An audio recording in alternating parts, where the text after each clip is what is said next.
ବାପା ତାକୁ ବି ବୈଜ୍ଞାନିକ ମାନେ ଦି ଭାଗରେ ବିଭକ୍ତ କରିଛନ୍ତି। ନିମ୍ନମୁଖୀ ଅନ୍ତଃସ୍ଥିତ ବାୟୁ, ଊର୍ଦ୍ଧ୍ୱମୁଖୀ ଅନ୍ତଃସ୍ଥିତ ବାୟୁ।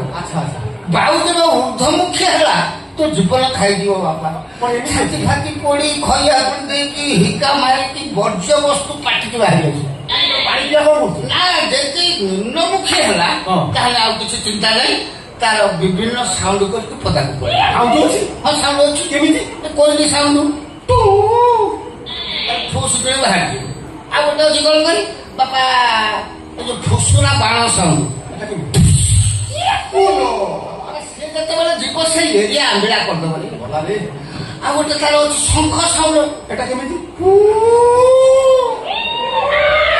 କପଡାକୁ ଦି ଚାରି ଥର ଟେକି ଦଉଥିବ ପକେଇ ଦଉଥିବ। ହଁ ତାର ଆଉ ଗୋଟେ ଭଲ ସାଉଣ୍ଡ ଅଛି କଣ କର କପଡା ଚିରା ସାଉଣ୍ଡ। ବାପା ସେ ଯେତେବେଳେ ଯିବ ସେ ପର୍ଦାକୁ ହଳେଇ ଦେଇକି ଯିବ, ସେ ଏମିତି ଦୁର୍ଗନ୍ଧ ହବ ବାପା। ଶାଗୁଳା ଯଦି ଉପରେ ଉଠୁ ତଳୁ ଖସିବ ମଢା। ନା ନା ବାପା ସେ କଥା ନୁହଁ। ଆମର ଏଇ ଯୋଉ ଶରୀର ଇଏ ଗୋଟେ ଫ୍ୟାକ୍ଟ୍ରି।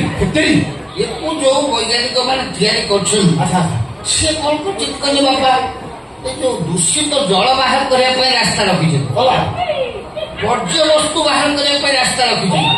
କିନ୍ତୁ ଯାହାକୁ ତୁ ପାଡ଼ ବୋଲି କହୁଛୁ ଯୋଉ ଅନ୍ତଃସ୍ଥିତ ବାୟୁ ତାକୁ ପଦାକୁ ଛାଡିବା ପାଇଁ ସ୍ୱତନ୍ତ୍ର ଚ୍ୟାନେଲ କିଛି ସେ ରଖିଲେ। ଆଉ ସେ ଯେ ପଶ୍ଚିମ ଦୁଆର ଦେଇକି ଏଇ ବର୍ଜ୍ୟ ବସ୍ତୁ ସହିତ ମିଶିକି ଯିବ। କଣ ଗୋଟିଏ ବାଟ ଯିବ।